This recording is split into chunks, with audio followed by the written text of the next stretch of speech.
Mesa de debates. Oferecimento Unimed Juiz de Fora. Baixe o aplicativo. Seu plano em suas mãos.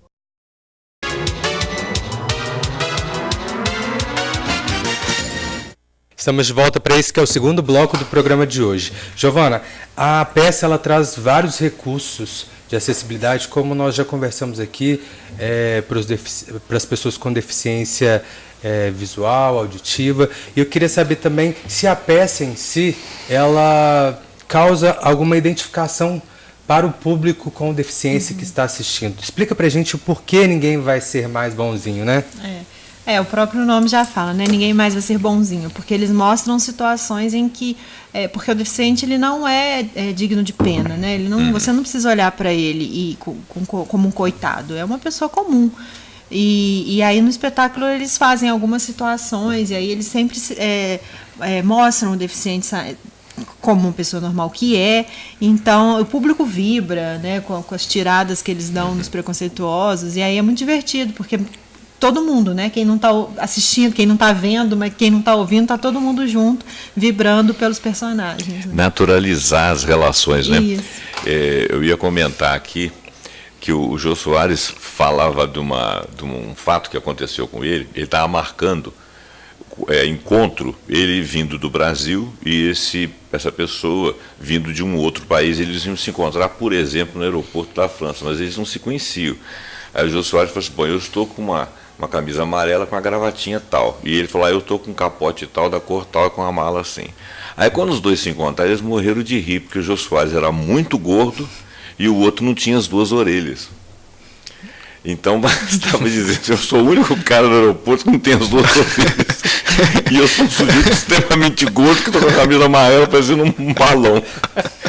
Então você vê que porque não existe essa naturalidade, né? As pessoas não podem descrever a sua deficiência. E eu acho até que existem outras deficiências que não são visíveis, pessoas extremamente tímidas, né? Pessoas muito tristes. Deficiência intelectual. Deficiência intelectual que mais tem, né?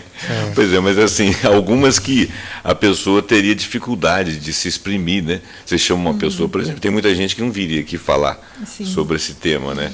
Então eu acho muito bacana existir uma peça como essa, e você diz que os atores não são do meio, né? Eles não são... Não tem deficiência, né? Eles não têm deficiência, nem são treinados, né? Não, eles têm preparo para... Mas eles são da área, por exemplo, psicologia, alguma coisa assim, não? São atores que trabalham com isso há muito tempo. A formação deles eu não sei dizer, mas assim, trabalham com isso, tanto que ministram oficinas, né? Provavelmente devem ter algum apoio, né, nessa área, né? Sim, com certeza, porque é um grupo grande, é um grupo tradicional, né, um grupo que já ganhou prêmios, né, como você estava citando, eles ganharam um prêmio da ONU, e então são pessoas muito preparadas para isso, e vem a Juiz de Fora agora mais uma vez, para ensinar para a gente, ensinar mesmo, né? Porque a gente não sabe, a gente tem por preconceito, por falta de informação. Um grupo aqui também, né? E a gente tem dificuldade de lidar com as diferenças, né? Então, às vezes, a gente... nunca em Juiz de Fora, a gente até agora tem colocado muito nos nossos editais, quando a FUNALFA realiza algum evento, a questão da acessibilidade. E muita gente escreve simplesmente assim: eu vou fazer na rua e a rua já é acessível. E não é isso. Se você vai fazer um espetáculo, que tal você começar a pensar numa pessoa trabalhando com Libras do seu lado, né? Esse tipo de pensamento a gente ainda não tem. E é uma construção, né? A gente precisa começar isso de algum lugar, e eu acho que esse grupo vindo mais uma vez, dando mais uma oficina, a gente já está construindo aí alguma coisa, alguma mudança. Muito bacana vocês terem a iniciativa de abrir esse espaço, né? Até para ver se cria uma semente aqui, porque se distribui os países do primeiro mundo já tem uma mentalidade bem diferente no trabalho, né? Quando vai fazer seleção de pessoal, o pessoal tem sempre uma seletiva de vagas para pessoas que têm algumas deficiências, sejam visuais, sejam de outras partes. E essa coisa tem que cair na naturalidade, que é como você falou, eles são humanos como nós, né? A deficiência destaca exatamente porque ela não é trabalhada como natural, né? Vamos dizer assim, se existe a regra, tem que ter exceção, né? Giovana, o importante desse espetáculo é esse entendimento da acessibilidade, é uma coisa recente, né? Existem formas de pensar que elas são muito novas. E as pessoas, não é que as pessoas não queiram não queiram agir da forma correta. É porque às vezes não tem esse conhecimento mesmo. Sim. Né?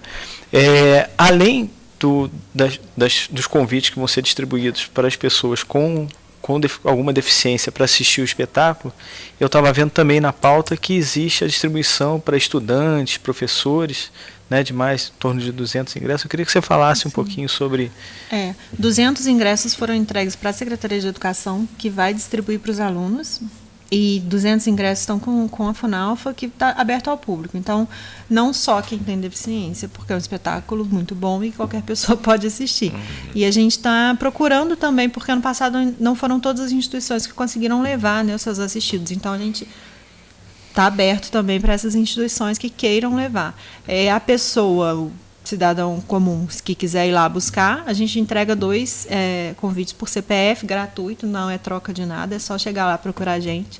E as instituições podem ligar para a gente no 3690-7036 e pedir uma quantidade maior que a gente pode separar também. 3690? 7036. 7036. Isso, tá. Os ingressos começaram a ser distribuídos na quarta-feira. Isso. Ainda tem? Ainda tem. Já saiu muito? Já saiu bastante, mas a gente ainda tem mais ou menos a metade. Uhum. Que a pessoa só ir lá e resgatar esse ingresso, né?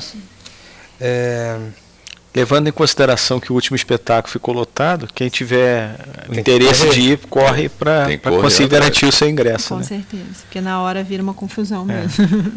Outra coisa que eu queria comentar, o Caio e Giovana e Abramo, é dar os parabéns à iniciativa da MRS, né, de apoiar a cultura, as empresas, os empresários que estiverem assistindo essa mesa de debate, que vierem assistir, pensem como incentivar a cultura na nossa cidade, né, no nosso país, porque isso é importante. Às vezes, a grande maioria das empresas que dão esse incentivo, elas têm um retorno financeiro que é utilizado o próprio imposto para estimular esse tipo de ação. Sim. E é uma causa simpática, né?